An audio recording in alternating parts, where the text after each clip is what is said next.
आज की मेरी वीडियो जो है वो पिगमेंटेशन पर है। हमारा टॉपिक यही है कि पिगमेंटेशन क्या है, हम इसको कैसे कंट्रोल कर सकते हैं और पिगमेंटेशन के जो हम ट्रीटमेंट्स लेते हैं जैसे फेशियल है, हाइड्रा फेशियल है, मेसोथेरेपी है, पीआरपी है, तो हम इन सब के थ्रू जो है वो अपने आप को कैसे सेव कर सकते हैं। आया हम कितना टाइम ये ट्रीटमेंट्स ले सकते हैं और कितना टाइम हम अपने घर में सेल्फ हमारी केयर कर सकते हैं।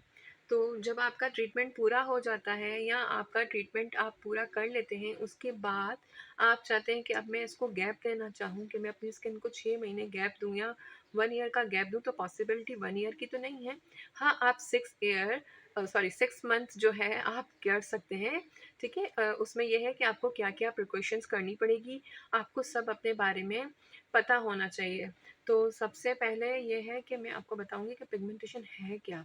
मेरे ख़्याल से पिगमेंटेशन जो है वो स्किन का डीएनए होता है जो डैमेज हो जाता है, यानी ये हमें जेनेटिक्स डिफ़ॉल्ट्स में मिलता है, ठीक है?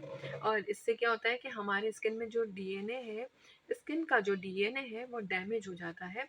ये सिर्फ़ हमारे लिए नहीं होता, ये यूरोपियंस में भी होता है। ये एक इंटरनल हार्मोनल इफ़ेक्ट होता है जो कुछ हमारी अपर और कुछ इनर बॉडी को जब हम मर्ज करते हैं तब ये हमें दिखता है और बनता है। अब ये होता क्या है? पिगमेंट हैं क्या? हमारी ब्राउन स्किन्स में मेलाज़्मा, जिसको हम मेलानियोसाइटिस कहते हैं, कुछ ऐसे सेल्स होते हैं ब्राउन स्किन में जिसको हम मेलानियोसाइटिस कहते हैं, वो मेलाज़्मा प्रोड्यूस करते हैं, वो मेलानिन प्रोड्यूस करते हैं और मेलानिन की ज़्यादा क्वांटिटी होने से वो मेलाज़्मा हो जाता है, जो स्किन के ऊपर आ जाता है। एंजाइम्स, हमारे अंदर के जो एंजाइम्स हैं, वो इसको स्किन के ऊपर धकेलते हैं और वो हमारी सेकंड लेयर्स ऑफ स्किन में पेनिट्रेट कर जाता है, जिसके लिए हम हाइड्रा फेशियल्स, पीआरपी और बीबी ग्लो जैसे ट्रीटमेंट्स लेके उनको हाइड करने की कोशिश करते हैं, ठीक है? अब आते हैं कि ये होते क्यों हैं और हम इसको कंट्रोल कैसे कर सकते हैं। ये इंटरनल बॉडी में होते हैं, ठीक है? मैंने आपको जैसे कि बताया कि हमारे हार्मोन्स की वजह से हो जाते हैं। तो इसमें ये होता है कि आपको अपने बॉडी का या अपने लाइफ़स्टाइल का चेक करना है कि आप क्या कर रहे हैं डेली वियर में, आपकी प्रिकॉशंस क्या हैं, आपका डाइट क्या है। इन सब चीज़ों को लेते हुए आप उसको वो करेंगे। मेरे ख़्याल से मेरे ग्लासेस जो है वो बहुत ज़्यादा वो कर रहे हैं। तो मैं आपको ये बताऊँगी कि आपको चाहिए कि आप अगर देख रहे हैं कि मुझे चिन पे बाल आ रहे हैं या मेरे चीक्स एरिया पे ज़्यादा बाल हैं या मेरी स्किन में कहीं-कहीं ब्राउन पैचेस पड़ रहे हैं, तो आपको चाहिए कि आप फ़ौरन से अपना इंसुलिन रेज़िस्टेंस टेस्ट करवाएँ। इसमें अब आप ये नहीं कहिएगा कि मुझे शुगर नहीं है, मैं क्यों करवाऊँ? नहीं, इंसुलिन रेज़िस्टेंस टेस्ट जो है वो आप को एवरी 3 मंथ्स में करवाना चाहिए। इससे आपको मालूम होगा कि हमारी बॉडी के जो हार्मोन्स हैं, वो कितने परसेंट अप एंड डाउन हुए हैं, क्योंकि समटाइम ऐसा होता है कि हमारी चिन ग्रोथ आना शुरू हो जाती है। वो सिर्फ इतने चिन पे नहीं होती है बल्कि फिर वो यहाँ इस एरिया पे भी आना शुरू हो जाती है। जब वो इस एरिया पे आए तो इसका मतलब क्या होता है कि आपकी बॉडी में मेल हार्मोन्स बढ़ गए हैं। मेल हार्मोन्स क्या होते हैं? Endocrine glands. एंडोक्राइन ग्लैंड्स क्या होते हैं? वो आदमियों के हार्मोन्स होते हैं जो हमारी बॉडी में बहुत ज़्यादा इंक्रीज़ हो जाते हैं। जब वो हमारी बॉडी में इंक्रीज़ होने लगते हैं तो उसके उसके सिम्पटम्स क्या होते हैं कि वो जो है चिन की ग्रोथ, चिक की ग्रोथ या फिर आपके फेस पे या आपके चिन पे जो है वो एक ऐसे स्पॉट्स टाइप एक्ने की तरह से ब्लैक छोड़ जाता है कि जिसको आप अगर हाइड करना चाहें तो भी नहीं होता। और फिर सबसे बड़ा कॉज़ ये होता है कि हमारा जो ये क्राउन एरिया है, यहाँ से बाल पतला होता जाता है और बिल्कुल ख़त्म हो जाता है। आपको पता है जेंट्स के इतने हिस्से के बाल नहीं होते। इसका कारण ये होता है कि इनके एंडोक्राइन्स के जो ग्लैंड्स होते हैं, वो एक्टिव हो जाते हैं, जिसकी वजह से इनकी हेयर ग्रोथ चली जाती है। तो अब इसका सेकंड लेवल हम लोगों में क्या होता है कि हम इसके लिए क्या करें? इसके लिए चाहिए कि हमें अच्छी तरह से डाइट प्लान करना चाहिए, ठीक है? हमारे हार्मोन्स को देखते हुए हमें डाइट प्लान लेना चाहिए। सही है, इसके बाद आते हैं हम सेकंड हाई लेवल पे। सेकंड हाई लेवल हम लोगों में क्या होता है कि हमारे अंदर एस्ट्रोजन के जो एंजाइम्स हैं, जो वो ज़्यादा हो जाते हैं। उसका रीज़न क्या होता है? उसका रीज़न होता है कि बाज़ औक़ात लेडीज़ में पीसीओज़ होते हैं, इरेगुलर पीरियड्स होते हैं, ठीक है? बर्ड पिल्स लेती हैं वो, तो उनकी वजह से हमारी बॉडी के जो एस्ट्रोजन है वो बहुत ज़्यादा हो जाते हैं, और हमारी बॉडी में एस्ट्रोजन और प्रोजेस्टेरॉन का एक लेवल होता है। जब वो अप एंड डाउन होता है ना, तो वो हमारी बॉडी के एंजाइम्स को हाइपर एक्टिव कर देता है, और हाइपर एक्टिव होने से क्या होता है कि वो मेलाज्मा प्रोड्यूस करता है और वो सीधा नीचे से ऊपर की तरफ धकेलता है। जब वो टेटेनल साइट ऊपर से धकेलते हैं ना, तो वो हमारे सेकेंड ईयर में आके फिक्स्ड हो जाते हैं, और फिर हम उसको हटाने में बहुत टाइम लगता है, बहुत मुश्किल होती है। तो सेफ साइड के लिए ये है। और थर्ड चीज़ इसमें आती है, इसके लिए ये होता है कि आप जो है वो क्रॉस वेज यूज़ करें। क्रॉस वेज क्या होते हैं, जिसमें आप कह सकते हैं कि ग्रीन वेजिटेबल्स का यूज़ ज़्यादा करना चाहिए आपको।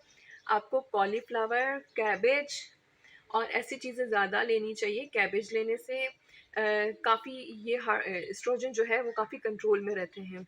और अब आप ये मत बोलिएगा कि मुझे थायराइड है तो मैं नहीं ले सकती।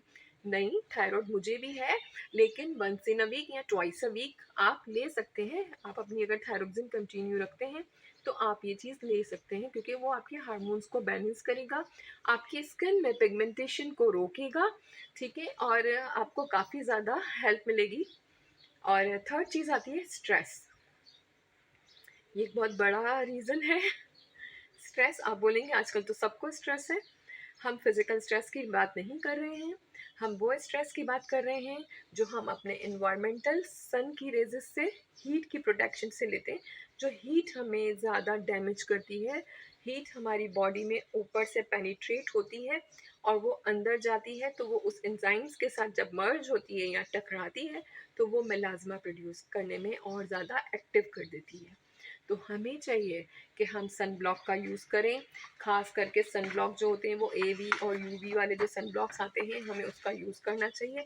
और हमें पता होना चाहिए कि इसमें जिंक ऑक्साइड या नैनो पार्टिकल्स जो हैं वो नहीं होना चाहिए, ठीक है। इसमें टिटेनॉइल होना चाहिए, ठीक है। इसके एक्टिव इंग्रेडिएंट्स क्या हैं, इसके अनएक्टिव इंग्रेडिएंट्स क्या हैं, और हमें ये भी पता होना चाहिए कि आयरन ऑक्साइड जो कि आपकी अल्ट्रावायलेट रेजेस को लॉक करता है, तो वो सन ब्लॉक में मौजूद होना चाहिए, उसके पिगमेंट होने चाहिए, ठीक है।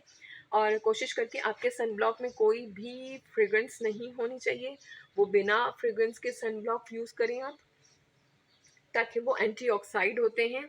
आप लोग ग्रीन टी लिया करें, और ग्रीन टी के साथ साथ CQ10 आता है, वो भी स्किन के लिए बहुत अच्छा होता है। उसमें भी 800 समथिंग कुछ कैलोरीज होती हैं, जो स्किन के लिए बहुत ज़्यादा इफ़ेक्टेड होती हैं। इसके बाद हमारी बॉडी जब ये सारे एंजाइम्स को अ, एक ऐसा वो करती है कि जब इनको कंट्रोल करती है, तब इनको कंट्रोल करती है ना, वो टायरोसिन के नाम से एक ऐसा ग्लैंड है जो इसके ऊपर काम करता है। टायरोसिन का प्रोसेस क्या होता है कि वो पिगमेंट को जो अंदर हमारी बॉडी के अंदर जो पिगमेंट होते हैं इसको ऊपर की तरफ धकेलता है।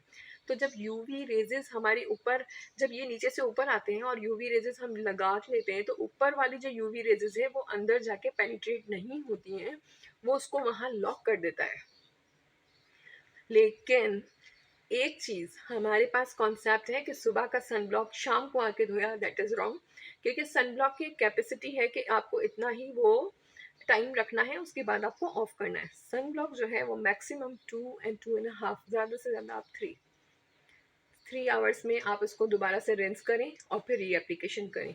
सन ब्लॉक को कभी भी आप ओवर डे पर नहीं रखें, वरना क्या होता है कि वो 2 से ढाई घंटे में अपना असर छोड़ जाता है। जब वो असर छोड़ता है तो वहाँ के जो क्यूटिकल्स हैं हमारे, वो ओपन होना शुरू हो जाते हैं, और जब वो ओपन होते हैं तो नीचे से जो सिबिशियस ग्लैंड्स हैं, वो स्वीट ग्लैंड्स जो एक सॉरी एक ऑयल प्रोड्यूस करते हैं, वो ग्लैंड्स जब सन की रेजेस को इफेक्ट करते हैं या उसको जाते हैं अंदर, तो वो एब्जॉर्ब कर लेते हैं, फ़ौरन से उसको कैच करते हैं।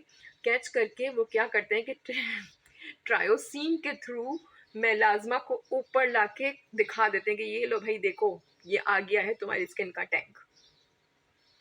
आपको चाहिए कि उसको आप हर 2 से ढाई घंटे में ऑफ करें और रीएप्लीकेशन करें इसकी, ठीक है। इसके बाद अब हम आते हैं कि सुपरफिशियल केयर कैसे करनी चाहिए आपको, ठीक है। पहले वो दौर था कि हम लोग करते थे कि ये मसाज किए, ये फेशियल रगड़ रगड़ के करा, अब वो नहीं है।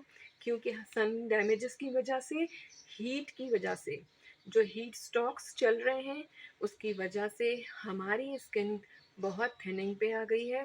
और हमें चाहिए कि हम उसको उसी कहते हैं ना कि उसी इन्वायरमेंट पे रहते हुए हम उसकी वही चीज़ें एप्लीकेट करें।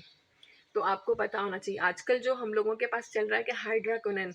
हाइड्राकोनेन एक ऐसी क्रीम है, क्रीम बेस्ड है, जो आप लगाते तो हैं, वो आपके डार्क स्पॉट्स वगैरह को हाइड कर देती है, लेकिन इसको कंटिन्यूसली आपको नहीं रखना है, इसलिए कि वो फिर स्किन को थिन करके और उसमें सीए के चांसेस ज़्यादा हो जाते हैं, क्योंकि स्किन क्लियर थिन हो जाती है और जो भी आप एप्लीकेशन करते हैं वो फ़ौरन से अंदर पेनिट्रेट होती है, समटाइम रिएक्ट करके वो स्किन कैंसर में डाइवर्ट हो जाती है, वो उस तरफ चली जाती है।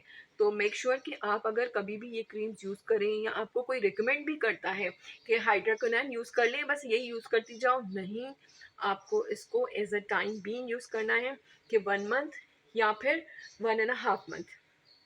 इससे 45 डेज से ज़्यादा आपको कोई भी चीज़ दोबारा नहीं लगानी है। आपको उसको स्कैप करना है, उसको टाइम देना है वापस 45 डेज का। उससे पहले आप उसको रीएप्लीकेशन नहीं कर सकते, वरना वो आपके लिए डेंजर होती है। ठीक है, अब सेकंड आ जाता है हमारे पास ऑर्बिटिन। ऑर्बिटिन जो है, ऑर्बिटिन एसिड जो है, वो आजकल बहुत आमजाम हो गया है। ऑर्डिनरी का सिरम जो हम देखते हैं हर एड में आ रहा है, ऑर्डिनरी ऑर्डिनरी।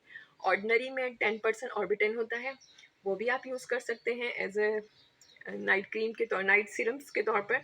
बट उसका भी स्पेसिफिक टाइम है कि आप 1 1 एंड 30 डेज या ऐसा कर सकते हैं कि आप 140 डेज का जो टाइम पीरियड आता है उससे ज़्यादा आप यूज़ नहीं कर सकते हैं।